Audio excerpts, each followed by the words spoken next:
Welcome to Irish Illustrated Instant Analysis. I'm Tim O'Malley, joined today by John Brice of FootballScoop, Drew Mentock of Irish Illustrated. Tim Priester will join JB for Irish Illustrated Overtime after the game. As always, we are brought to you by the RV Manufactured Housing Hall of Fame and Northern Indiana Event Center in Elkhart, Indiana. This game's about Notre Dame more than it is Syracuse, how the Irish are going to look after 3.5 hours to the committee. There is roster news, though. Notre Dame announced yesterday that Tay Johnson, starting safety, out with a hand injury, and Drew Mentock, I believe he's going to be out for the next week. That's not official, but next week's contest as well. How do you think that affects the starting lineup and the secondary as a whole? Yeah, I think you'll see Luke Talich come in and take his place. Luke has done really well in pass coverage. I think he has one of the lowest NFL passer ratings allowed on the team. He's done really well in coverage. I think he's given up 6 receptions on 16 targets, so he's a guy who can kind of fill that kind of ball hawking safety, which we've seen Tay Johnson do so well. He leads the team. Tay Johnson does in 4 interceptions. Obviously had that pick 6 last week, so maybe you'll lose some of that explosiveness, but Luke Talich is still a guy who's really good in coverage, has 3 interceptions of his own, so still can add a lot of that kind of free safety, rangy ability. And not a lot of juice left to squeeze out of this Orange offense, JB. They're an injured group, and it's not only Steve Angeli. It's just been a rough go of it here for them the last 6 games. Yeah, and one quick final thing on Tay Johnson. Keeping him out today and next week gives him 4 weeks to likely heal up before Notre Dame would be in a playoff game. So I think that timeline is significant. As for the Syracuse offense, it's been dreadful. This is an offense that was really clicking early in the season, put up a bunch of points against Tennessee, had the upset win at Clemson with a bunch of points, but that's the game that Angeli got hurt, and that's when Clemson's season really started going off the rails. And even without Tay Johnson, the Orange arrived with very little juice and facing a Notre Dame defense playing by far its best ball of the year. It's Steve Angeli had them cooking, the 3 top wide receivers. 60% of their yards came with Steve Angeli in 4 games. All 5 of Ross Simmons' touchdowns. He was a bit of a deep threat for Steve Angeli. It's just a lost cause for that offense. But defensively, haven't been a lot better. They've only given up about 29, 30 points a game in this 6-game losing streak. But you figure that Jadarian Price, Jeremiyah Love, it's going to be a tough go for the Syracuse defense up front. Yeah, definitely. Notre Dame is starting its Heisman campaign with Jeremiyah Love. They're going to definitely make sure he's getting his yards in this game and probably try and get him out early if they can. But they're going to be feeding him, and it's tough to see Syracuse doing much to stop him. And I've appreciated listening to Fran Brown this week. He's not giving up. He's still pushing them pretty hard. So I don't think this is a Syracuse team that's going to just kind of roll over for Notre Dame. But they really just don't have much going for them to stop them. And I think even if they have a good series or 2, it's not going to last. JB, including CJ Carr, you think this could be an Irish offense that rips the Orange defense right down to the navel, would you say? Well played. Well, look, it's a postcard day, and it's an opportunity for Notre Dame to send a snapshot photo to the selection committee of exactly who it is on both sides of the ball, but particularly on offense. I like the note, the expectation for Jeremiyah Love to have a big day. I wouldn't be surprised to see Jeremiyah Love have a big chunk play in the throw game today. I think that Syracuse is going to have a hard time finding anyone to match up with Jeremiyah Love in any facet of the game. Drew mentioned offensively, Love and Price. You mentioned in your preview that you thought those 2 would combine for 4 touchdowns. Could be 3 and 1, but 4 touchdowns combined, and also Eli Raridon.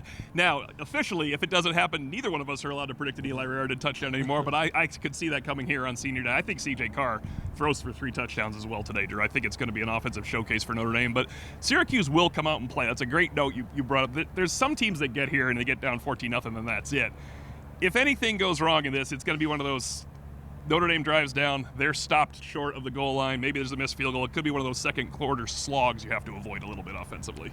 Yeah, definitely. And I think it's important that John mentioned this in the podcast, that the committee really looks at 24-point wins and doesn't go over that. So it's important that Notre Dame gets there. But I think they've been covering the spread so much, even when they're huge. It's 35.5 points last I looked. I don't know that Notre Dame needs to get there to do it, but they do need to kind of keep at that 24 threshold. This isn't a Syracuse team that's respected, and so I think they might have some lulls and they might have to stop, but have some points where they kind of get a little slowed, but they're going to keep pushing to make sure they get up to that mark. At least they should be. I do think the eye test is involved a little bit, in the eye test of Miami winning 38-10 and Notre Dame possibly winning 49-3.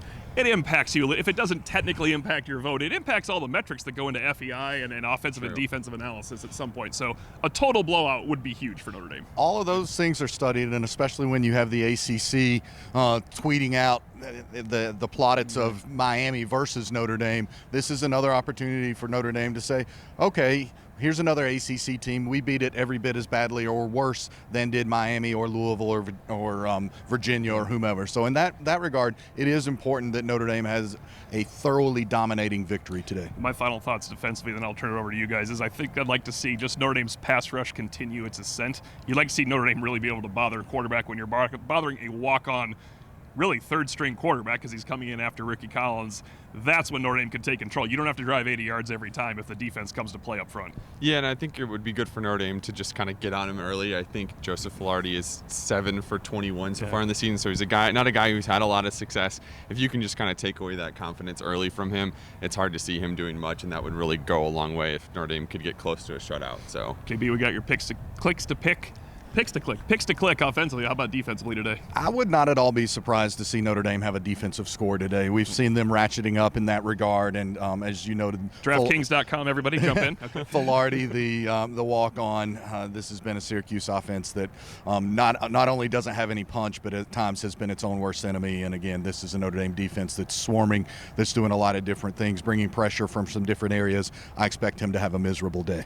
Finally, it's senior day. Only junior Tui Halamaka is out of, and Eli Reardon, the aforementioned Eli Reardon, are technically out of eligibility. Of course, there's going to be a lot of graduate students that, among the true seniors, there's going to be a lot of graduate students also have decisions to make. Who do you kind of see as a person that you need back next year for Notre Dame at the high level? I don't want to put you on the spot here, at the high level of the roster. I mean, I know you guys talked in the podcast about a lot of the offensive line. I was leading into that, yes. Yeah, I think making sure, I know Strouth won't be out there today, but he's a guy that you definitely want back. He was playing such good football, and he's a guy I feel like if you're looking at how you're allocating your NIL budget, he's the type of guy that would be difficult to replace. He's definitely somebody I want to look at. I know you talked about maybe Emil Wagner would be difficult to replace. I don't think he's had the level of season that would make that a insurmountable loss for next year, but obviously he's another good player, and Joe Ottie with the knee injury, that makes it a little more precarious. But yeah, I think Billy Strouth is one of the most important seniors to want to get back next year as well. I probably would go with Adon Schuler on the defensive side of the ball since Drew took the offensive side of the ball. I think the way that Tay Johnson has surged, that if you could convince Adon Schuler to return next year, you automatically enter 2026 with the best safety duo anywhere in college football. Beautiful day for Notre Dame football. Beautiful day for senior day. For John Brice of FootballScoop, Drew Mentock of Irish Illustrated, I'm Tim O'Malley. Thanks for watching and listening. Irish Illustrated Instant Analysis brought to you by the RV Manufactured Housing Hall of Fame and the Northern Indiana Event Center in sun-kissed Elkhart, Indiana.